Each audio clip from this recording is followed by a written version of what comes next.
Hey my friend, welcome back to the channel. And today, we're breaking down Honey Don't, Ethan Coen's wild 2025 neo-noir detective comedy, starring Margaret Qualley as the unapologetically queer detective as Honey O'Donoghue.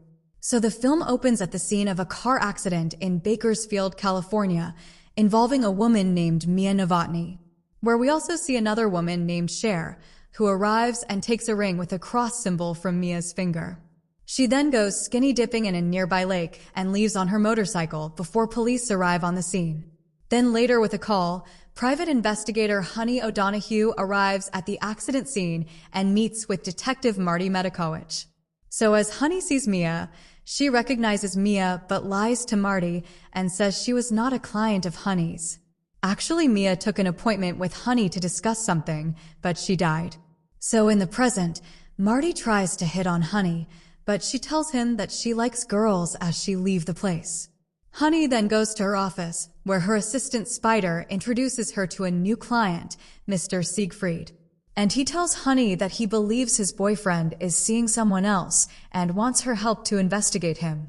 So after giving some free advice to Siegfried, Honey goes to visit her sister Heidi, who is a single mother to multiple kids, but luckily, you need to remember only one, the rebellious teen Corinne. So as the sisters discuss their lives, Corinne is picked up by her boyfriend Mickey.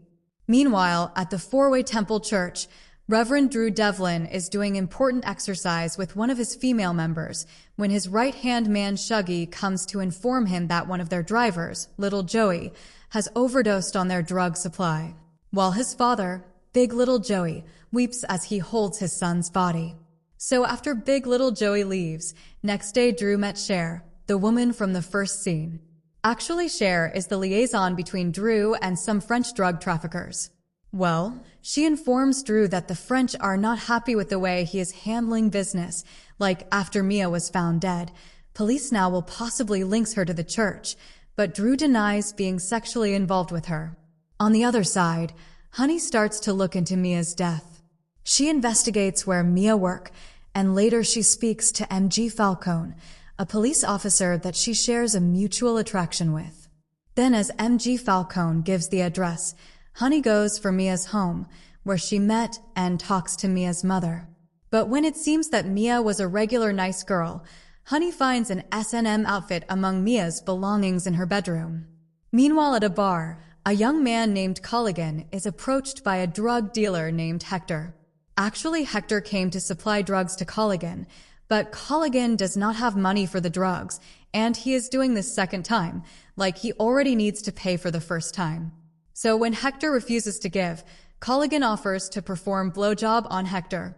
But Hector responds with disgust and knocks Colligan off, and as he flees, he accidentally runs Colligan over. Well, the scene is witnessed by the bartender, who starts to call someone, maybe police. Then as Drew finds out about what happened with Hector since he was one of the church's dealers, he sends Shuggy to go and take care of Hector. And while Hector is doing laundry, Shuggy murders his grandmother. And after seeing that, Hector and Shuggy started to fight, with Shuggy shooting Hector after getting stabbed in the throat with a fork. But surprisingly, Hector stood up once again, and he beats Shuggy to death with an iron before fleeing and taking Shuggy's gun.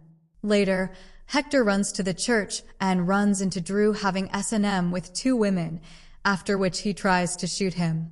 But Hector misses each shot and got knocked out by Drew, while Drew kills him in front of his horrified guests. So as the screen cuts, we see Honey once again met by a distraught Mr. Siegfried, because Colligan, who died earlier, was his boyfriend, and he just learned of his death. Then as Mr. Siegfried leaves, at night, Honey goes to the bar and runs into MG, where she fingers Honey at the bar, and the two later go to Honey's place for some hookup. Actually, Honey is a lesbian in this movie.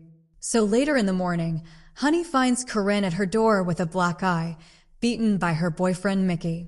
And as Honey treats her niece's wound and goes to work, she learns about the Four-Way Temple's connection to the bar murder from Detective Marty. So to investigate, Honey goes to the church and speaks to Drew, questioning him about Mia's death and the sexual activities in the church. But he once again denies having any involvement with Mia whatsoever, and he makes a feeble attempt to flirt with Honey as well.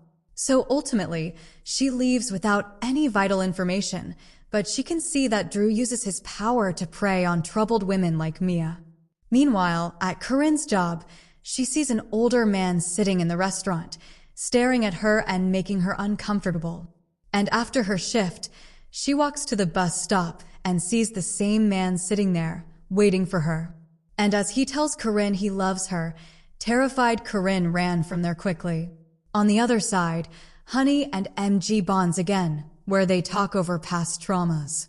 Like MG talks about her abusive, military-minded father who was supposedly killed overseas. Then later at her office, Honey gets a call from Heidi, who tells her that Corinne never came home last night and that she has not heard from her.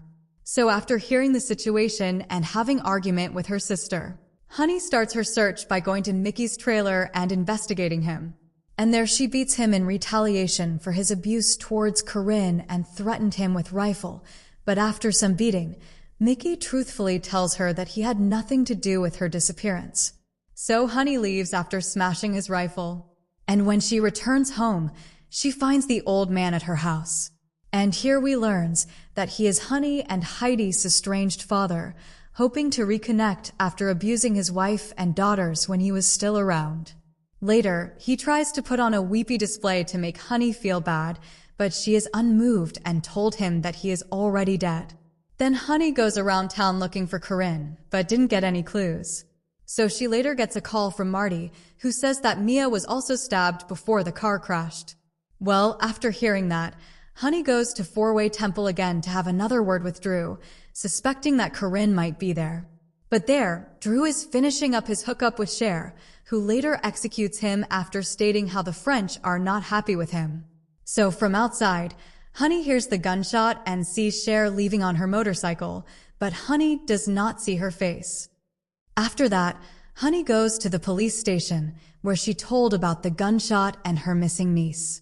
But unfortunately, Marty didn't pay any attention to that and started to flirt with her. So Honey later tries to find MG at the police station, but she is not there.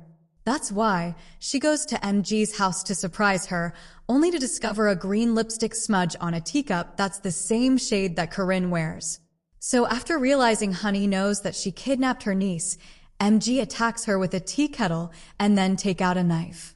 Actually, MG reveals that she not only killed her father, but also Mia and 2 other sex workers connected to the temple, seeing them as hopeless victims. So during the struggle, MG stabs Honey in her abdomen with a knife, but Honey burns her face and hand with the hot tea kettle. Then after pushing Honey, MG tries to get her gun, but unfortunately, Honey with MG's gun on hand shoots MG 3 times before passing out from her stab wound. So after the screen cuts, we see Honey wakes up in the hospital after Heidi has reunited with Corinne. And then as she goes over the case's conclusion with Marty, Marty once again tries to hit on her. But in the final scene as Honey is driving home, she sees Cher on her motorcycle and flirts with her. And after learning Cher is going to airport, Honey offers to join her as Cher smiles back. So Honey delivers pulpy thrills with Qualley's witty and thirsty detective stealing every scene, backed by Plaza's dark chemistry and Chris Evans' sleazy charm, and every sapphic encounters sizzle without feeling exploitative. Well, the movie's vibe nails neo-noir absurdity, but the plot meanders with tonal whiplash and loose ends, earning mixed reviews, like 45% on Rotten Tomatoes. But overall, it's perfect for fans of quirky crime capers. So if you loved this breakdown of Honey Don't, then smash that like button and drop your thoughts in the comments below.